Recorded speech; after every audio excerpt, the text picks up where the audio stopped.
Hello, gentle marketers. Welcome to the Gentle Business Revolution podcast, the show where we talk about marketing your business by disrupting the current marketing paradigm and changing it to a gentler approach, one that's based on empathy and kindness.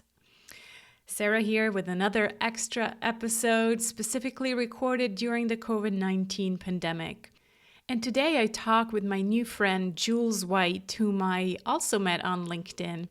And we talk about a very relevant topic right now, that is bouncebackability.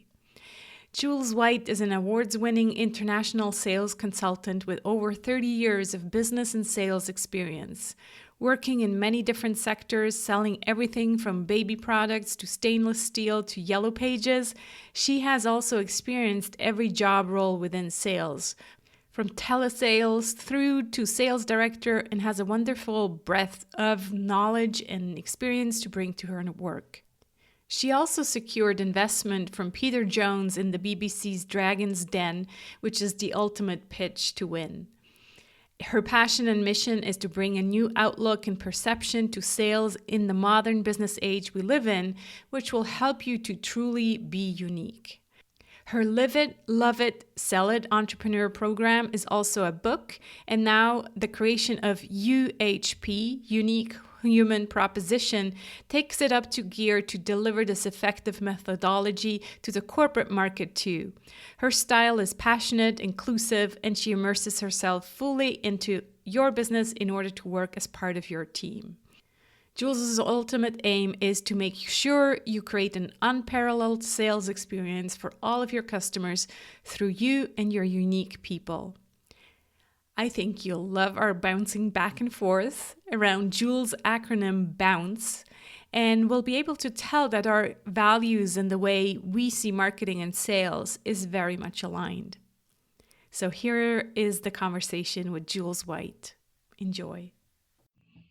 Hi, Jules. So good to have you on to talk to us about bouncing back. Yes.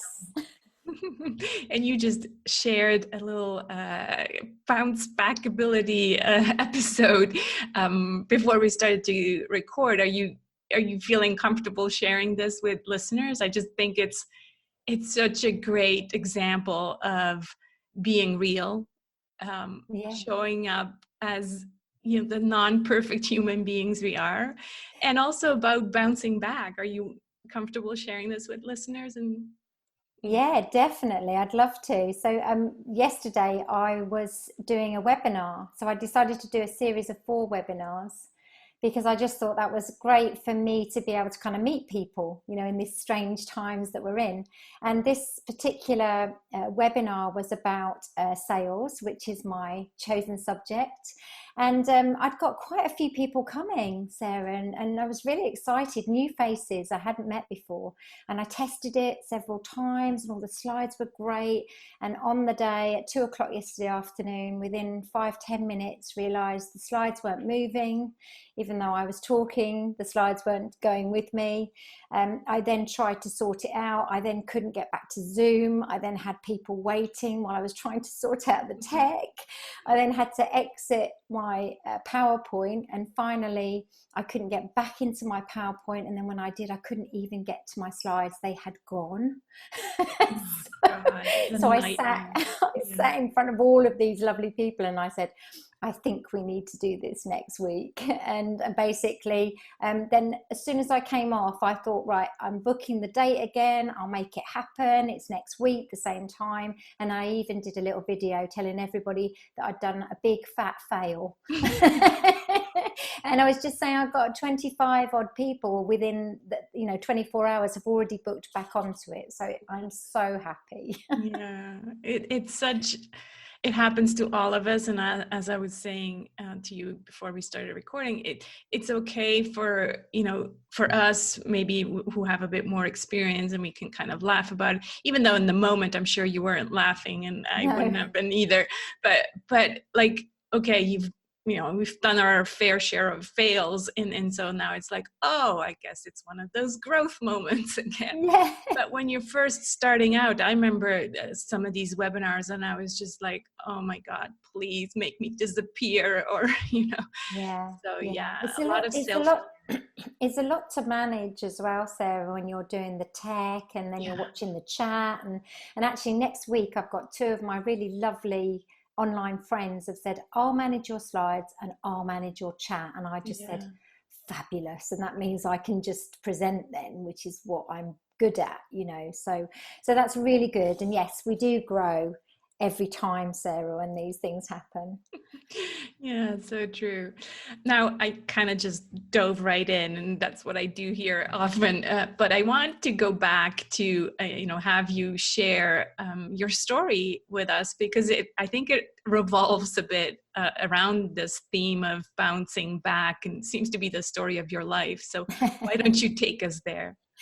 Yeah, well, I guess, I'll probably start the story at the point where I started my business, which was when my son was 3 months old. And the listeners, you are correct. I did just say 3 months old. So that was a moment of madness. And I'd been working in corporate. I was very driven. I'd worked in my husband's business, who's now my ex-husband. And so I'd always worked. But when my little boy was born, as some of you will know, it was just wonderful. And I fell in love with him.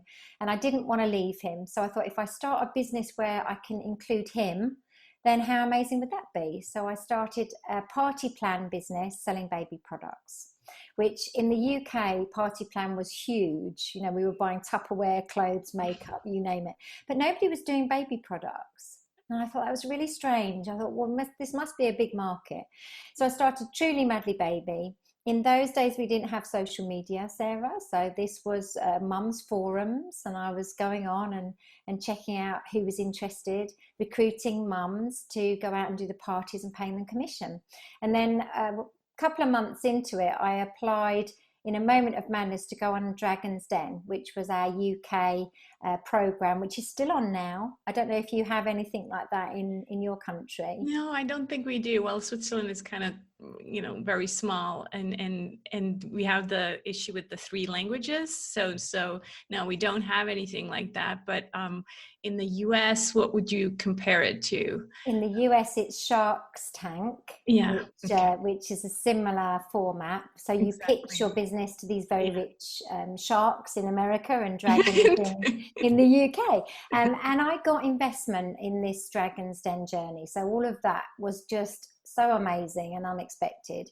But I didn't do the deal, but still went on to run this business and grow it with a small baby, with a new business partner. So really 3 years on, I had a business which had 432 consultants all doing parties all over the UK, Wow. inquiries from America and Australia and Europe. And I also had still a small boy who was 3 years old, but we turned over £1 million and we were a profitable business. So it had grown immensely. It was really quite something, but we hadn't put in those foundations that you really should put in when you start a business. So there's a massive learning straight away. And I needed more money in investment wise to put the things in place to manage the demand. So, Mm-hmm. that victim of your own success story, really. Mm-hmm. And my business partner said, yes, I'll put in whatever you want, but I'd like 75% of your business. Mm-hmm. And I think at that point, I realised I'd be working for her. Mm-hmm. I'd built the business really on my own for the last 3 years. She hadn't done a massive amount to support that. And I said no. And so consequently, she closed my business down because I didn't have the money, and she put it into administration and bought it back. So she opened it back up as Truly Madly Baby Dragon's Den winner. Mm-hmm. And I lost everything, literally lost everything. So I did have a very difficult moment because it was like a grief, because I'd started it because of my son. Right. So it's really personal. But then actually on from that, I had a miscarriage. Then I had my marriage ended, and then my mum was poorly, and actually she passed away. And so the journey over the next, 5 years plus really, was loss after loss after loss. It felt very, Yeah. very difficult time, to be Yeah. honest. So. So Mm. yeah, so that's kind of the story of sort of what brought me to, I guess, a place of realizing that I did actually have bounce back ability, because I was able to, all through that journey, get back up again. I always thought there was a choice. There was a choice to either go in the corner and crumble and say this is not fair, or there was a choice to say, right, we've got to start again. What we're going to do? Hmm. And I think all along that journey was my son, really. When you think, that was the driver. I've got to make sure that I look after him, and I want him to be proud of me. So, So what did you do? How did you bounce back? What are you doing today? well, bouncing back at the point of sort of losing the business meant I actually had to go and get a job again, Sarah, Mhm. which was really tough, because Yeah. I'd been running a £1 million business. Imagine that drop. But that actually, in hindsight, meant I learned so much more about sales. I had head of sales roles, sales director roles. And then in 2017, which was much further down the journey, there's a lot more happened, but bringing you more back up to date, I started my second business, finally did, took the redundancy money I'd had from another job that I was made redundant from, and I finally said, right, I'm doing it again. And Mhm. so I became a sales coach, which has just been an amazing journey, very different to my Truly Madly Baby journey. But Mhm. I couldn't have done it the way I do it now if I hadn't have had to go back and do all of that bouncing back, to be honest. So it's been really beneficial. Yeah. Yeah. So It's a tough journey, but it sounds like you learned a lot and are now helping other people with yeah, exactly that, right? yeah, And yeah, I guess the reason why we talk so much about bouncing back and bounceability is because we're recording this during, these tough times right now during the pandemic. And a lot of people are probably in a situation where either everything is halted or they don't know that there's a lot of uncertainty. And so yeah, we ask ourselves this question: how am I going to bounce back? Am I going to be able to bounce back? yeah. So that's why I wanted to bring you on and talk about this. And you actually told me that you have this framework that you'd love to share with us. So that's what I want to get Yeah. into now. And it's interesting because what you've just said is really relevant, because I kind of thought about what we're all going through right now, all over the world, obviously at slightly different pace. And I thought, gosh, that bounce back ability thing, everything I did do in my journey is really relevant now when I Mm-hmm. think about it. So I thought, well, okay, what was it that I really specifically did? And I kind of came up with an acronym, because they're quite nice, aren't they? Because people can remember them. So I came up with bounce because bounce back ability was very long. Yeah, that would have been a lot of steps. Yeah. So bounce kind of made sense. And the first thing was the B, which was breathe. And I know it's obvious, but I think a lot of us at the very beginning of this felt, right, that we'd suddenly got to pivot, we've got to do this, and we've got to go online. And you could hear it all, on social media, everybody getting really frantic about switching and changing really quickly. Mm-hmm. And of course, part of the problem of that is some people can't switch so quickly. Some people don't feel comfortable. Some people aren't sure how they can switch. And so the B for breathe is a really good one to remember, that it's really good to take some time out and think, just what do I really want to do? What do I need to do? And just take a moment. That's a massive plus, and it's got to be the start, which is why B's perfect for it. So breathe was the first one. Shall I go on across all of them, Yeah, Sarah? I just Yeah. want to, Mm. what came to mind when you said be is also the being and breathing, Yes. being, similar um, approach, because yeah, a lot of what we talk about on the podcast is this dance between being and doing. And right now, in so much uncertainty, kind of the gut reaction is like, I got to do more, I got to sell more, I got to figure out what I'm going to do next, and all this doing that is almost like it's a savior from actually just being, because being or even breathing right now kind of feels hard. It's like, I actually don't want to go there. I want to just keep doing more things to get Yeah. me out of this state. Yeah. It's actually the first step, this awareness of saying, okay, I'm actually okay. Look, I'm breathing, so I'm Yeah. okay. Yeah, I love that, Sarah. That's so true. And I also had a slide because I did this in my webinar, and there's a slide that said, "This isn't a sprint; it's a marathon." Yeah. And again, you know what a lovely thought when you put it in that perspective, because otherwise you're just going to be exhausted really quickly, just running all the time. So this is also important for our energy and and our mental health, really, to do Yeah. that being and breathing. I love that. Another B. Let's say both of them can be Yeah. B's. That's perfect. So then the O is for opportunity, and the opportunity, I always believe, is about us being uniquely us.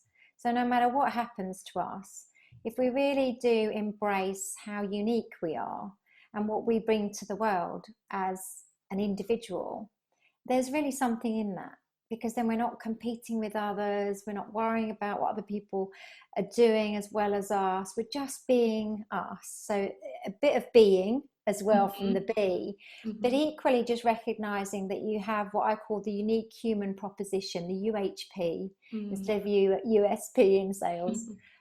Because there's, Bupa said in one of their latest advertising campaigns, there are 7 billion normals on the planet. How lovely is that? It's incredible, isn't it? And I think we don't stop for a moment to say, gosh, there's no other me on the planet, so that's my greatest asset, you know. So that's part of the opportunity, I think, in this situation, is really embracing who you are and how unique you are. So yeah, again, it comes back to the being and realizing that you don't have to be like everyone else. And that also means that if you're, for example, right now getting all these messages about, this and this sale and this rebate and discount, you don't have to do the same thing because you are uniquely you. Yeah, definitely. The U was for understand.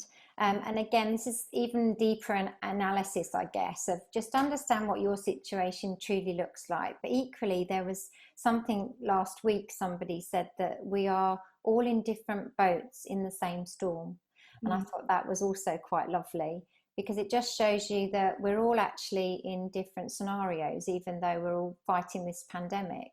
So this was about just understanding how other people are feeling, how you're feeling, and just making sure that that message you put out is quite congruent and consistent, instead of it perhaps being emotionally led. Because of course we're also going through an element of a grieving process through this. I also recognized all the emotions I was seeing out there.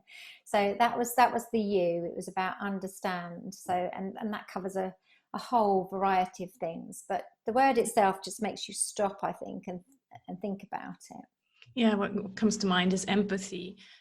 Using empathy in your marketing, using empathy in your sales, using empathy towards yourself, giving yourself, a rest if you have a bad day, because I think, in general, as entrepreneurs, there's all these ups and downs, right? Yeah. But right now, I feel that even more strongly, that it's like, yeah, some days are just really great and I want to, think about the future and opportunity and all of that. And then other days, I'm feeling this heavy energy. It's not even Yeah. mainly myself, but it's just like this universe heavy energy, and I need Yeah. to give myself permission to just say, look, today I don't think I'm going to put out much content or Yeah. anything really. Yeah. I think that's a really good idea, and it's a good point, isn't it? We are really hard on ourselves, Yeah. aren't we? Yeah. And if we missed a day, then actually it sounds really terrible, but people probably won't miss us for a day. Yeah. It doesn't, I don't mean it in a mean way. I just mean it in a way of just giving ourselves a break from that. And Yeah. the energy levels we have to accept are going to be even more up and down than the entrepreneurial energy levels that we normally Exactly. experience. Yeah, so the understanding is like, yes, understanding, our clients and the situation and everything outside of us, but also giving ourselves some understanding. Yeah, absolutely. Yeah. It has to start with us, really, because then we can't be the person we are for our clients, can we? So we have to do that work. Yeah. And this has certainly unraveled some work, hasn't it, for all of us, this Yes. situation. So then the N is about necessity. And I thought this was one of the most interesting ones, because right now I think we've all started to realize what's really necessary for us in life. So what do we Mm. really need, and do we need to go to the pub, and do we need to go and see our friends? Yes, of course, it's lovely, but we've done without it. So actually we survived without it. So those real necessities in life, Hmm. it is actually really nice for us to acknowledge, and it brings that gratitude to us as to what we're really grateful for, which is always good for our mental health. And I think I definitely did a lot of this in my journey from losing my business, because I did sit in this for quite a long time. Is it really necessary that I was going to be a multimillionaire running this global business? Mm. Well, no, and I wasn't, and I was still okay, and I actually came out a better person Mhm. for it. Do you know what I mean? So I think it's really a great subject, that one. It is, yeah. And I love this take on the idea of you're enough that I heard Paul Jarvis, who wrote the book, the one, I think it's called the One Man Entrepreneur, it's something like that. So, sorry, I will look up the exact Yeah, name of the book. But the idea of defining your enough, that is not anybody else's enough, and comparing that to the mainstream definition of success that we're all being fed, right? The $1 million business or the 6-figure business. Well, is that really a necessity? Or can I maybe just let go of that and say, you know what? I don't make that much, but I actually have a really good life, yeah, especially now that I don't need to do all these things that maybe like, it's funny because my sister, she's in a corporate job, and so she's like, oh, I really enjoy just hanging out in my jeans and a sweater. I don't need to have all these pretty clothes. And yeah, so, yeah, what is really necessary in terms of, you know, kind of like what you need in your life, but also, I guess, expenses, because yeah. then that's then a whole other discussion. Well, do you really need all these subscriptions? And, like, we're a subscription based society right now, and they add up. And I always find it interesting to hear how much money people are spending on things that maybe they're not really necessary to have a good life. I totally agree, Sarah. And the other thing I've noticed is how many people have started to go out walking Hmm. and, and exercising and cooking, Yeah. and all of these wonderful things that we never made time to do before. And Yeah. suddenly we're realizing, well, gosh, a necessity may be that we make more time for those things Yeah. instead of, actually being so busy that we just lost that thing. The big thing for me was I have breakfast with my son in the mornings. I have lunch with him in this lovely weather we've had. We've been out in the garden on the patio eating lunch together. I mean, it's such simple things have been just a real delight, Sarah. So I'm kind of hopeful we come out the other side of this with a little bit more gratitude and loving of our what's really necessary in our lives. Yeah. Love that. And then the last one is an E. And for me, it could actually be empathy, to be honest, because that's such a lovely word. And I always use that word, but I used What energy. about the C first? Oh, sorry. Oh, gosh. Yeah. Do you know, I never wrote that down. I'm going to forget now because you've said that now. I'm going to forget what the C Let's go to was. the E first and Let's go everything. to the E because I've got to come back to the C. You might have to edit this, Sarah. Yeah, and the E is energy. So energy is so important, and this is just about recognizing our energies and our energy levels, and also what helps them to be great and what helps them to obviously not be great. So yeah, it was all around the piece around energy, because I'm a massive fan of energy. I really believe in that in so many ways. So that was why the E was so important, definitely. Yeah. When you look at energy, how did you manage your energy, over that difficult time in order to give yourself enough energy to bounce back? Because I assume that's kind of what you had to learn is like, well, if I completely feel depleted of energy, then I don't have the energy to come up with something Yeah, yeah, new. exactly. Actually, I think it's recognizing what really does give you energy, so that's your go-to toolkit. Mhm. So I would get energy from, I played golf. I used to get huge energy from that. Any sport, I was quite a big sport fan. I love music.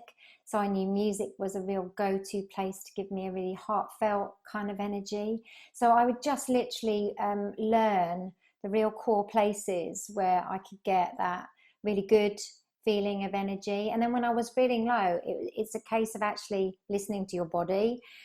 Go to bed and have a nice sleep, or go and have a bath, or and actually it's just the kindness part of energy when it comes to that side of things. So Mm-hmm. yeah, I definitely went on a journey of finding the things that fed my energy in the right way, and that was definitely how I used to get my little fixes, if you like, of energy. So Yeah, I talk about boundaries a lot as well in terms of energy and yeah, just in general, putting up boundaries. And sometimes that can be perceived as, a bit negative. But in fact, if we don't put up these boundaries, then we actually don't have the energy to spend the time on things that we do really care about. And we kind of always, you know, um, like, it's like other people are filling our agenda, and then we do always have this excuse, but I don't have the time, I don't have the time. Well, yeah, yeah, because you let someone else invading your agenda, and then you don't actually have the energy to spend time on creativity or opportunity or yeah. things like that, Yeah, right? I think that's again another. This is a lovely discussion actually, because we're really bouncing off each other in terms of bounce, see, Yeah. bouncing off each other. But it been in terms of you're really feeding even more into each of these letters actually. And one of the things I did learn, and it's a fact, is that I got rid of the people in my life who actually gave me bad energy, Yeah. Sarah. Yeah. And it's so true. And if you recognize that energy from people, it's not about being mean to them. It's just that they're not giving you the right things and the Yeah. right, like you say, the right energy. So that's a big thing that happened to me in my journey. Definitely. Now you've mentioned it. Yeah. So And I even expand the energy topic onto your clients, right?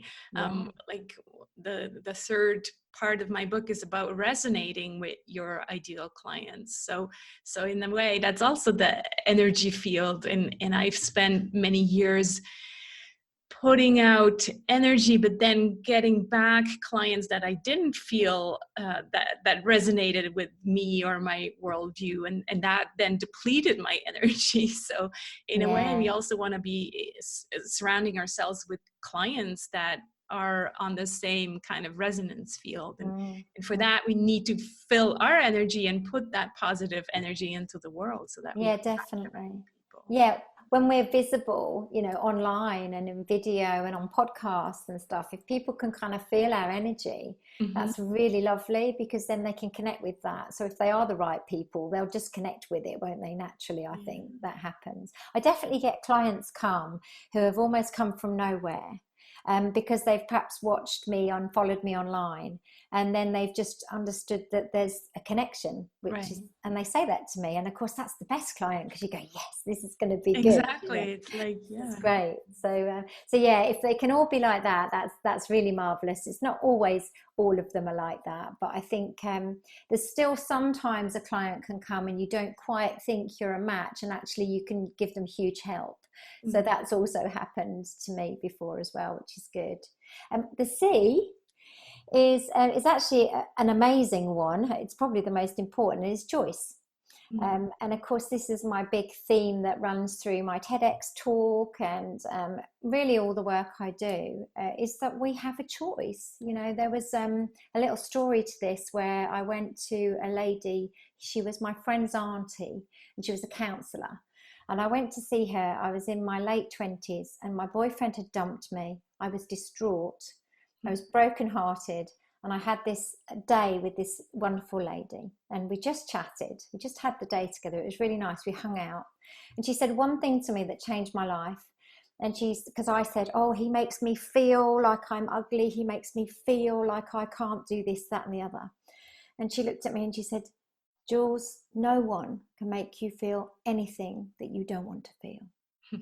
And it's really interesting, because that sentence genuinely changed how I felt about how I felt. Mhm. And it was a choice, you know, it really was. I sort of realized the element of I can choose how I feel about something, no matter how devastating it is. Like the webinar yesterday, Yeah.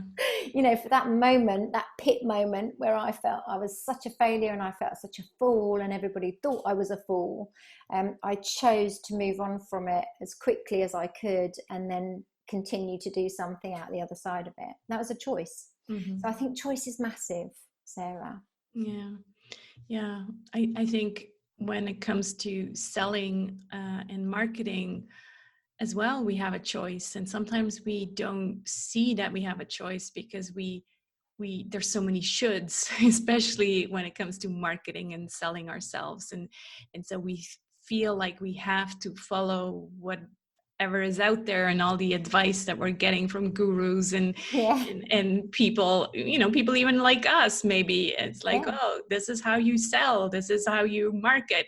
And I know we're not doing that, but it just, that's kind of the general feeling of, I don't have a choice. This is just what has to be done in business. And I'm raising my hand because that's what I felt like 10 years ago when I started my business. It's like, oh, this is how it's done. Okay, let me do it.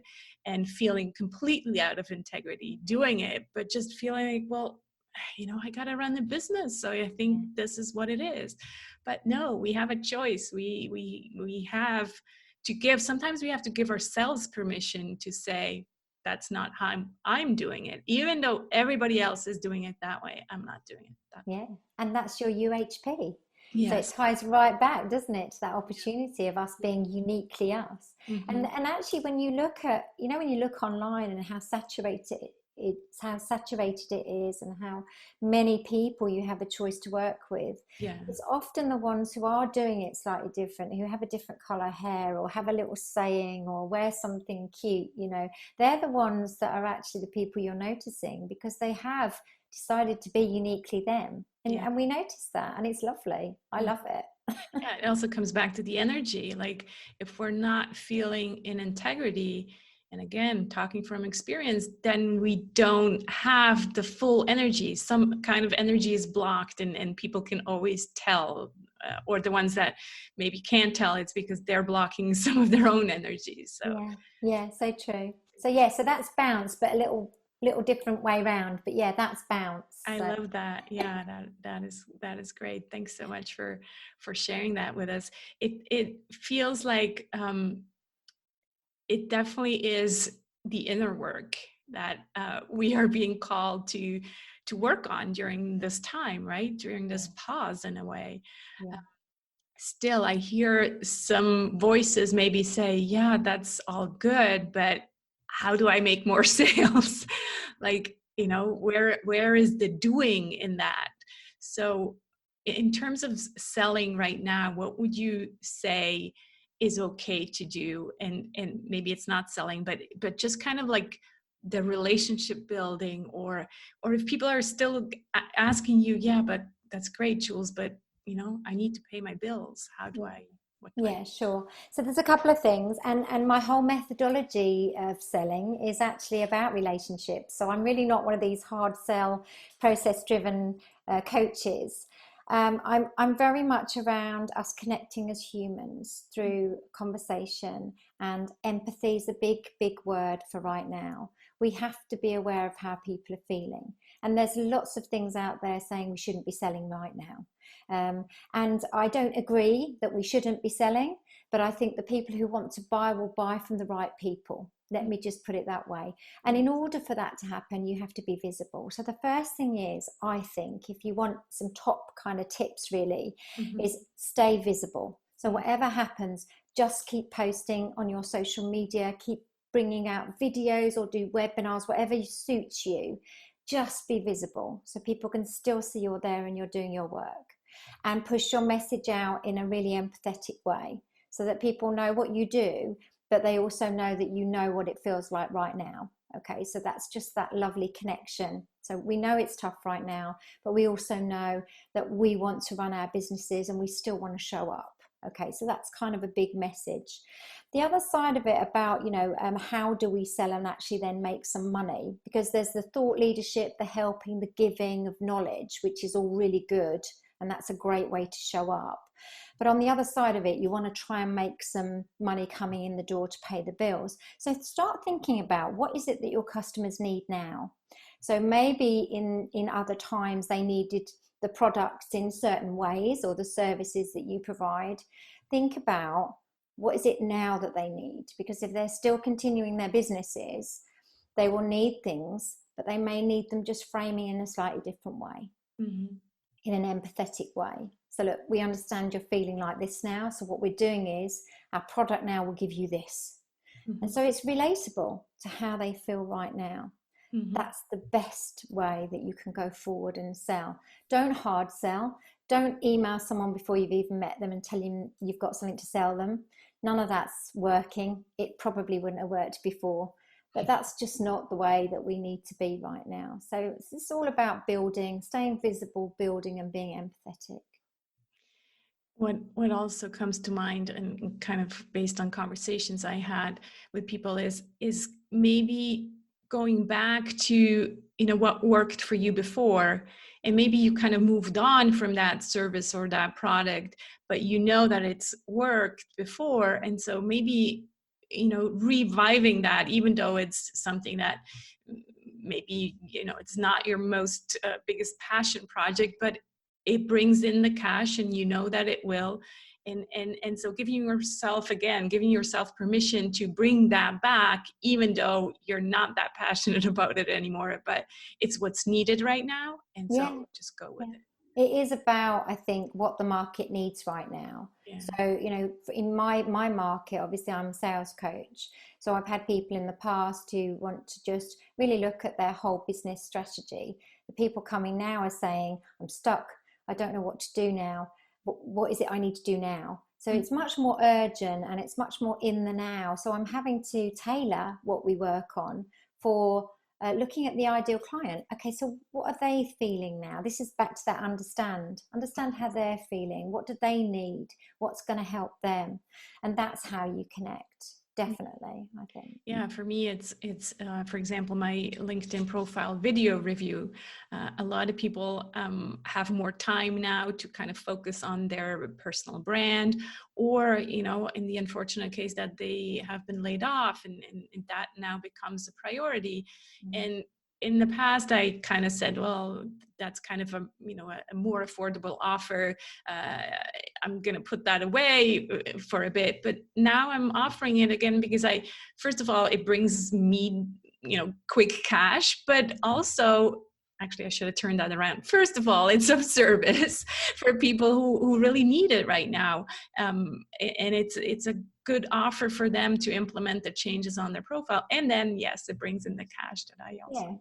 But equally, Sarah, what happens then is then when we come out the other side of this, they will remember you. They've already worked with you, even if it's a snippet, and they'll come back and they'll say, oh, actually now I'm a bit more settled. I need this. Right. They're going to come back. You've already started a relationship with them. Exactly. So that's what we have to think of. It's also quite a big picture way of thinking. The more people we connect with and show up for in the right way, even if it's just small little snippet of packages that we're doing, which are perhaps lower value, they will remember us when they want to come back for the other stuff. Yeah, I believe that. What would you say about just investing free time right now? So like setting up a whole bunch of free calls to offer to potential clients. Yeah. I mean, I think look, if you've got nothing else to fill your time you're getting paid for, then fill your time with connecting. And connection's massive, and it is a pipeline. If you think of the old school sales language of building your pipeline, that is having conversations. So I have a virtual cuppa, for instance, which is just a link in my calendar, and I always say, if you'd like a virtual cuppa, let's meet. I've taken 3 new clients from having virtual cuppas over the lockdown, which is really incredible. I never expected that, but that's what happened. So yes, virtual cuppas, half an hour little slots. You also get to meet new people. you might want to buy from them. You never know. Mm. Webinars, I think, are fabulous. Now, some people are charging for them. I think the way I see it is I'll do a few free, and then if people love them, then I might just put a ticket price on it and see what happens. Because I think, it's just the way to build that audience and build the trust. Right. And podcasting, Sarah, Yes. honestly, I've got one and you've got one, and I think it's one of the most pleasure things, joyous things that I do. Yeah. I really love it, and it's making your profile stand out when you're being a guest. Even if you don't want to start your own, be a guest on podcasts. It's that slow but steady building, right? Yeah, It's like yeah, putting your message out there and putting your worldview out there. yeah, And over time, that will definitely. come back. Yeah. I I need to ask you something that's unrelated. What's a cuppa? Like, is that tea or coffee? A really good question. It's a good old English UK word. For me, it's a cup of tea because It's I'm tea, mad but about for the tea. English. And so I guess when we say cuppa in English, we probably mean tea more than coffee. But we're definitely a coffee drinking nation. So I don't restrict people who want to drink coffee, but I just called it that. And I called it that because it's quite a friendly way of getting together. People don't feel pressured that you're going to sell to them. They Right. feel like they're going to have a conversation and get to know you. So it's just a friendly way, really, of positioning a meetup call. So, Yeah, I love it. I just needed to ask because yeah. I'm currently watching, and I'm not usually watching that much TV, but right now I really enjoyed the Last Tango in Halifax series that Oh, a it's friend wonderful. recommended.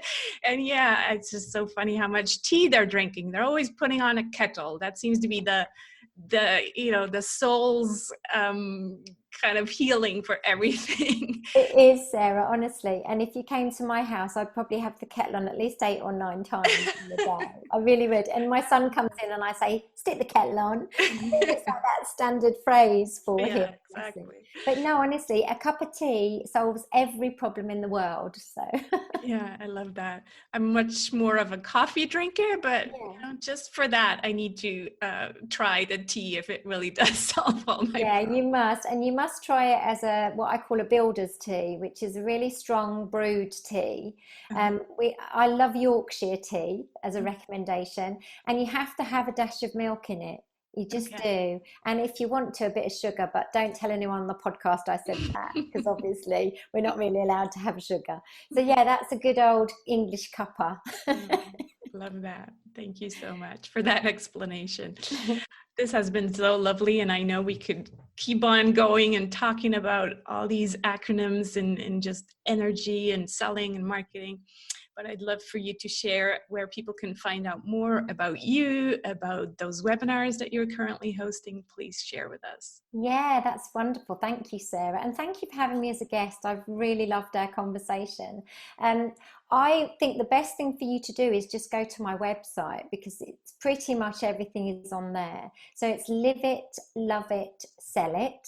And that's the brand. So obviously I've got my podcast. I've also got my webinars. I do the coaching, but I also have a book. So, and it's the same name. So everything is on that website if you want Is to it connect with me. .com or It's a .co.uk? co UK. Yeah, Okay, yeah, great. yeah. So Yeah, thank you. That's lovely. thank you. Last question. What are you grateful for today or this week, Jules? Oh, do you know, a lot of things I have to say, but I think in lockdown, it's been me and my son, our two beautiful dogs. And I'm just grateful we've worked as a team, Sarah. He's 15, he's not a stroppy teenager. And he's been cooking and supporting me as much as I've supported him. So I am incredibly grateful for that. Wonderful. Thanks so much for coming on, Jules. This has been a pleasure. Thanks, Sarah. I hope you enjoyed this conversation and found a lot of value in it. I definitely enjoyed recording it. If you'd like to have a virtual cuppa with Jules, please check out her website at liveitloveitsellit.co.uk. And if you'd like to have conversations like these, ask me and fellow gentle marketers your questions about marketing, selling, being, doing, and anything in between. Check out if the Gentle Business Circle is for you All the information can be found at sarahsanacroce.com/circle. Thanks so much for listening, and I'll be back on Friday with a regular episode in Season 5, an interview with Jeff Frum, the author of The Purpose Advantage. Let's be the change we want to see in the world. Talk to you soon.